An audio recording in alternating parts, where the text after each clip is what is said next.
大家好，这里是才是说。之前发布的很多视频和对报告的解读，许多人可能认为是对体制的吐槽，或者是为了批判什么，但实际上我所有内容的最终目的是用来构建一个清晰可执行的投资体系。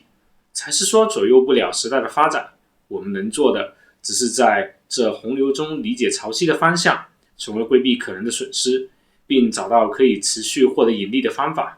不过本视频并不作为投资建议，仅仅是我们的一些投资心得。在信息爆炸、市场瞬息万变的今天，成功的投资并非源于追逐热点或者预测短期情绪，而是来自对驱动全球资本流动的深层力量的理解。这套才是说投资框架旨在穿透短期噪声，从3个宏观的结构性的支柱——全球失衡、人口老龄化和软预算约束出发，构建一个长期稳健的投资决策体系。第一支柱，全球失衡、宏观背景与黄金的定盘星。我们投资体系的起点是理解全球经济的根本矛盾——结构性失衡。正如我在一口气了解黄金上涨的宏观原因视频中所探讨的，这个失衡的核心是以中国为代表的高储蓄生产型经济体与以美国为代表的高消费债务型经济体之间形成的一种共生但脆弱的循环，内在机制的深化。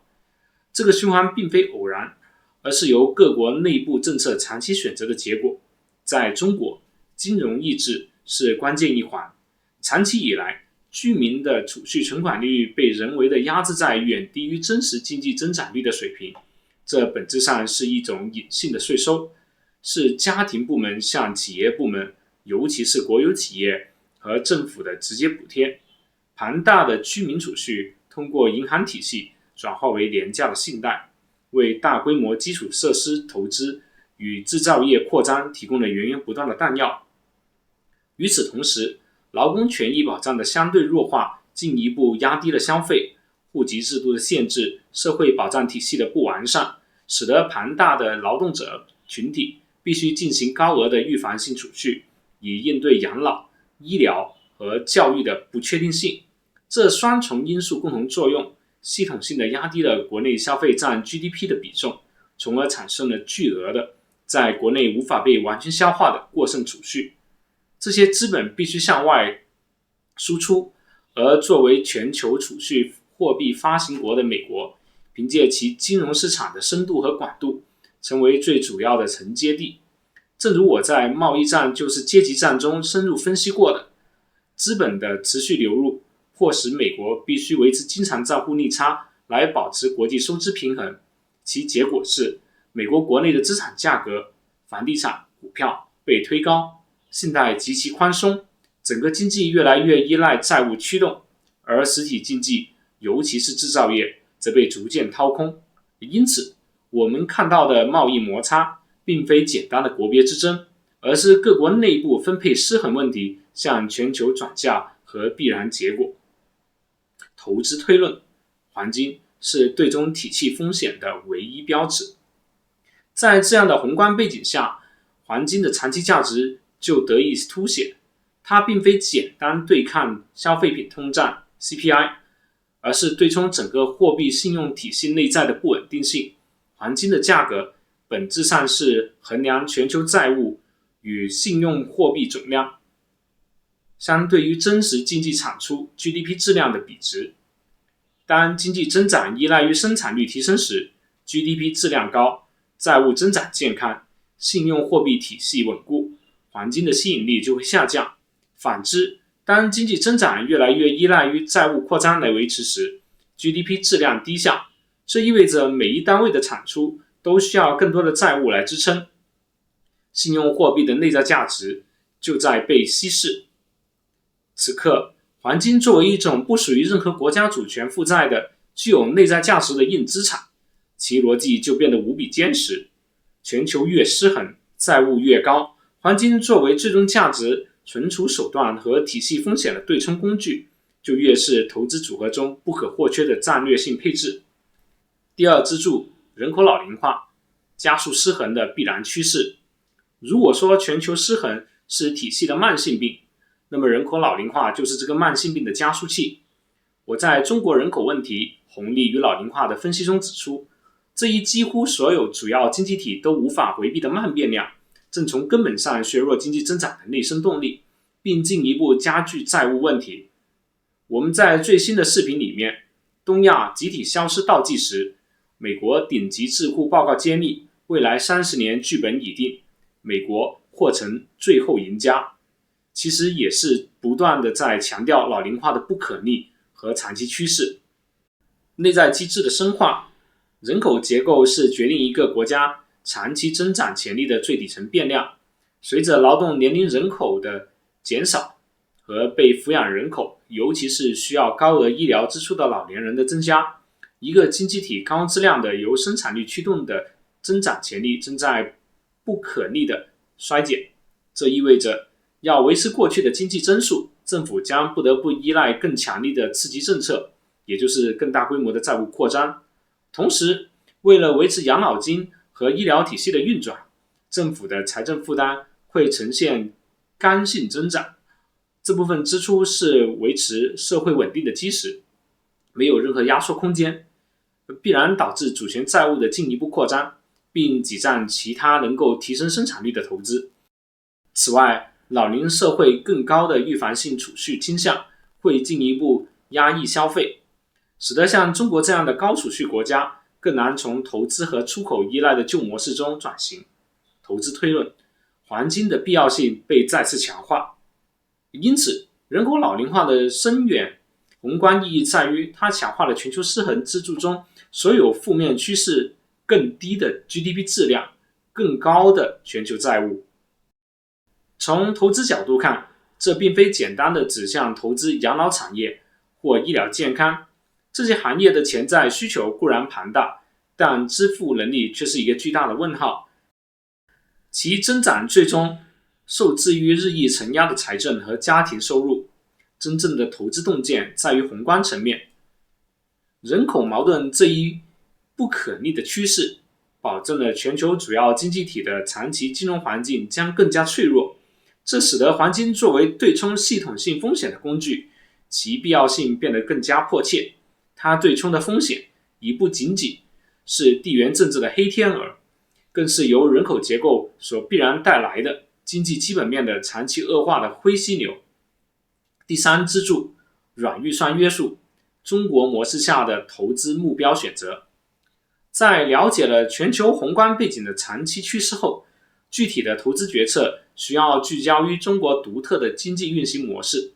正如我在一口气了解中国的经济发展模式中所揭示的，中国的模式本质上是国家意志驱动的投资拉动型经济。当流动性闸口开启时，真正的投资机会不在于遵循市场效率的行业，而在于那些享有软预算约束的领域。内在机制的深化，软预算约束意味着这些领域的实体通常是国企或者被国家选中的战略性民企，不面临真正的市场破产风险。他们的首要任务不是为股东创造利润，而是完成国家赋予的战略目标，如技术突破、产业升级或保障就业。他们的债务和亏损最终会由国家信用和全体储户的储蓄来承担。我在别傻了这4种国家补贴的视频里面，详细拆解了这些隐性补贴如何通过金融、税收、社保等体系运作。投资中国的核心就是动态识别软预算约束的流向，而最近发表的报告的解读，比如外强中干深度解读美国 CSRS 报告中国经济未来10年为何机遇与危机并存，就是探讨中国的软预算约束到底想走向什么方向的。这么说，软预算约束是可以直接给企业制造利润的。如果你看过我们的其他视频，应该是能够理解的。也就是说，只要削弱居民的收入，就能增加企业的收入。比如说，很多人都知道寒武纪的计算卡不怎么样，但是寒武纪在今年是盈利了的。那么可以通过什么手段做到呢？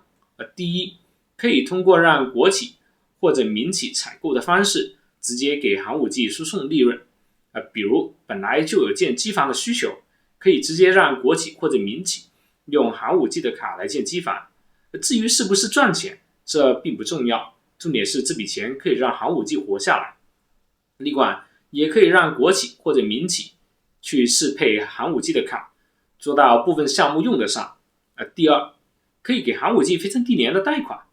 比如市场是 3% 的利率的话，可以给寒武纪 0.5% 的利率，并且可以无限展期。这等于寒武纪有了无限子弹来续命。用以前的房地产来类比，就是银行无论如何都会给地产公司授信，把地给拿下来，然后政府才有收入搞 GDP。 至于这些成本花了能不能有收益，那就很难说了。等等，这些都是软预算约束的根本，也就是国企和民企的利润本来可以上交给国家或者给员工加工资，这个时候等于直接输送给了特定的公司。而银行贷款就不说了，我们之前的视频说过很多，理解这些就能理解下面的这些方向。过去是房地产，在以基建和城市化为核心的时期，房地产深度绑定地方政府财政是最大的软预算约束领域。正如一口气了解中国的财政与房地产历史所回顾的，土地出让金不仅是财政收入，更是地方融资平台 LGFV 借贷的信用基础，是整个投资驱动模式的核心抵押品。进行时，电动汽车随着经济转型和能源安全被提升至国家战略高度，新能源和汽车产业成为新的支柱。从巨额财政补贴到产业链的政策扶持，再到信贷资源的倾斜，整个行业都在软预算约束的保护下实现了超常规发展。未来是硬核科技与创新药。在当前大国博弈的背景下，自主可控的科技产业、半导体、人工智能等和关乎国民健康的生物医药已成为国家安全的基石。这些领域获得的将不仅是资金支持，更是国家意志的体现。当新一轮流动性宽松周期来临时，这些领域将成为最优先、最确定承接海量资金的池子。最近发的关于创新药的视频，也是为了探讨是否值得投资。投资决策流程总结。综上所述，财师说的投资框架可以归结为一个清晰3步走的决策流程。第一，战略性防御，支柱1和2，这是投资组合的压舱石。基于全球失衡和人口老龄化两大不可逆的长期趋势，将黄金作为核心资产进行长期配置。它的作用不是创造惊人的短期回报，而是在信用货币体系承压时，保全我们的辛勤劳动积累的购买力。第二，战术进攻，支柱3，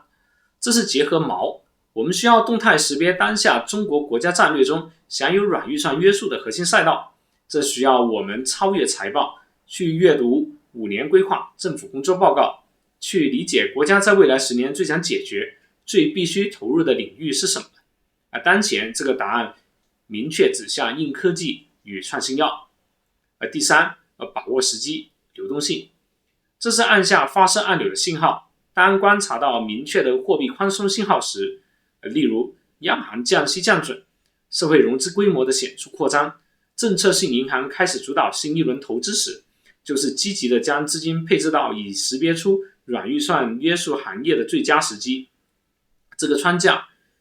就是一套从全球宏观到国内政策，从长期防御到中期进攻的完整投资逻辑。它追求的不是短期博弈的胜利，